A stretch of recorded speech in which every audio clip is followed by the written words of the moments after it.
ഷഫീർ തിരഞ്ഞെടുപ്പ് തീയതി കുറിച്ചു കഴിഞ്ഞിരിക്കുന്നു. ഇനി എണ്ണി 40 ദിവസങ്ങൾ മാത്രമാണ്. 38 ഡിഗ്രി സെൽഷ്യസിനും അപ്പുറത്തേക്ക് താപനില ഉയരുന്നു. രാഷ്ട്രീയ താപനില ഉയരുമ്പോൾ ആദ്യത്തെ ട്രെൻഡ് ആർക്ക് അനുകൂലം? ആറ്റിങ്ങലിൽ ഇവിടെ എല്ലാവർക്കും അറിയാം, വികസനത്തിൻ്റെയും കരുതലിൻ്റെയും സാന്നിധ്യത്തിൻ്റെയും ഒരു രാഷ്ട്രീയമുണ്ട്.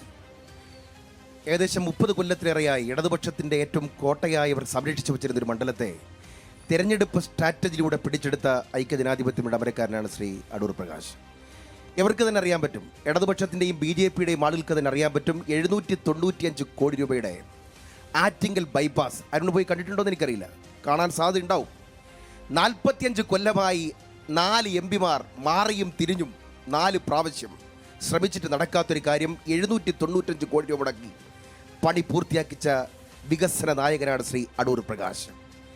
51 കൊല്ലമായി ഒരു കൊച്ചു ഡിസ്പെൻസറിയിൽ തുടങ്ങിയിട്ട് 12 കൊല്ലത്തിലേറെയായി തറക്കല്ലിട്ടതിന് ശേഷം പൂർത്തിയാവാതിരുന്ന ESI ആശുപത്രി നാവായിക്കുളത്ത് തുടങ്ങി വെച്ച് വികസനത്തിൻ്റെ ഭാഗമായി അത് ഉദ്ഘാടനത്തിന് സജ്ജമാക്കിയ നേതാവാണ് ശ്രീ അടൂർ പ്രകാശ്. നിങ്ങൾ വർക്കല റെയിൽവേ സ്റ്റേഷനിലേക്ക് വരണം. 1235 കോടി രൂപയുടെ വർക്കല റെയിൽവേ സർക്യൂട്ട് കേന്ദ്ര സർക്കാരിൽ നിന്നാണ് അത് കൊണ്ടുവന്നത്.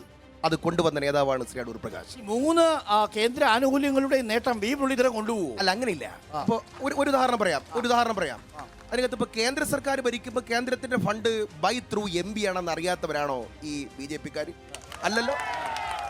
ഇവിടെ കേന്ദ്ര ഞങ്ങൾ ഒരു കാര്യം ഉറപ്പിച്ച് പറയാം. ഇന്നലെ വന്നിട്ടുണ്ട്, പരശുറാം എക്സ്പ്രസിന്റെയും 12 എക്സ്പ്രസിനും മുരുക്കുപുഴയിലും കഴക്കൂട്ടത്തും സ്റ്റോപ്പ് അനുവദിച്ചത് മുരളീധരൻ. എൻ്റെ റെക്കോർഡുണ്ട്. ഞാൻ കേന്ദ്ര റെയിൽവേ മന്ത്രാലയത്തിന്റെ സെക്രട്ടറി അടൂർ പ്രകാശിന് കൊടുത്ത കത്തിന്റെ കോപ്പിയുമായിട്ടാണ് ഇവിടെ വന്നിരിക്കുന്നത്. ഞാൻ ശ്രീ മുരളീധരനെ വെല്ലുവിളിക്കുകയാണ്. ഒരു ഇടപെടൽ, ഒരു ഫോൺ കോൾ ഈ കാര്യത്തിൽ ചെയ്തിട്ടില്ല. ചെയ്ത നേതാവ് ശ്രീ അടൂർ പ്രകാശാണ്. എന്ന് പറഞ്ഞാൽ ഒരു ഭാഗത്ത് വൻകിട വികസന പദ്ധതികൾ, മറുഭാഗത്ത് ചെറുകിട വികസന പദ്ധതികൾ.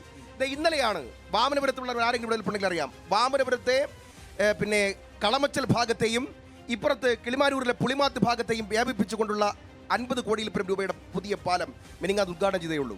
ഞാൻ നിൽക്കുന്ന ആദിവാസി സെറ്റിൽമെന്റുമായി വിരൽ ചൂട് നിൽക്കുന്ന സ്ഥലത്താണ് കോട്ടൂർ. ഇന്നലെ പാലം ശ്രീ അടൂർ പ്രകാശ് ഉദ്ഘാടനം ചെയ്തേ ഉള്ളൂ. ഞാൻ പറഞ്ഞു വന്നത്, പൊന്മുടിയുടെ മല മുതൽ വർക്കലയിലെ ഇടവയിലെ കടൽത്തീരം വരെയുള്ള മുഴുവൻ സ്ഥലത്തും സർവതല സ്പർശിയായ വികസനം അടൂർ പ്രകാശിന്റെ സാന്നിധ്യമുണ്ട്. അടൂർ പ്രകാശിന്റെ സാന്നിധ്യം. സുരേഷ് കുമാർ, അങ്ങനെയാണെങ്കിൽ വർക്കല രാധാകൃഷ്ണനും സമ്പത്തിന്റെയും വർക്കലയല്ല, ആറ്റിങ്ങലല്ല ഇപ്പോഴത്തെ ആറ്റിങ്ങൽ എന്നുള്ളതാണ് പറഞ്ഞു വരുന്നത് BRM ഷഫീർ. അങ്ങനെയാണെങ്കിൽ ഇത്തവണ ഇടതുമുന്നണി സ്ഥാനാർത്ഥി മത്സരിക്കാൻ ഇറങ്ങുമ്പോൾ അത് നിങ്ങളുടെ ജില്ലാ സെക്രട്ടറി തന്നെ ഇറങ്ങുമ്പോൾ വിയർക്കേണ്ടി വരും. ഇടതുപക്ഷ ജനാധിപത്യ മുന്നണി സ്ഥാനാർത്ഥിയെ ഈ നാടിന് പരിചയപ്പെടുത്തേണ്ടത് ഒരു മുഖവരയുടെ ആവശ്യമില്ലാത്ത, ഈ നാടിനെ ഇന്ത്യക്ക് പരിചയപ്പെടുത്തിയ അടൂർ പ്രകാശ് അല്ലേ? തീർച്ചയായും ഈ നാടിന് ഇടതുപക്ഷ ജനാധിപത്യ മുന്നണി സ്ഥാനാർത്ഥിയായി മത്സരിക്കുന്ന സഖാവ് V ജോയ് ഈ നാടിനൊരു മുഖവരയുടെ ആവശ്യമില്ലാത്ത സ്ഥാനാർത്ഥിയാണ്. ഇവിടെ വികസനത്തിന്റെ കാര്യം പറഞ്ഞുകൊണ്ടാണ് ഈ തെരഞ്ഞെടുപ്പിൽ പൊള്ളയായ വികസനവാദം ഉന്നയിച്ചുകൊണ്ടാണ് ഇടതുപക്ഷത്തെ എതിർക്കുന്ന ആളുകൾ മുന്നോട്ട് വന്നിട്ടുള്ളത്. ബൈപ്പാസ് പൊള്ളയാണോ? ഒരിക്കലുമല്ല. ബൈപ്പാസ് യാഥാർത്ഥ്യമാക്കുന്നതിന് വേണ്ടി കഴിഞ്ഞ 8 വർഷമായി ഈ സംസ്ഥാനം ഭരിക്കുന്ന ഇടതുപക്ഷ ജനാധിപത്യ മുന്നണി ഗവൺമെന്റ് നടത്തിയിട്ടുള്ള ഇടപെടലുകൾ അത് രാഷ്ട്രീയ എതിരാളികൾ പോലും തുറന്ന് സമ്മതിക്കുന്നു.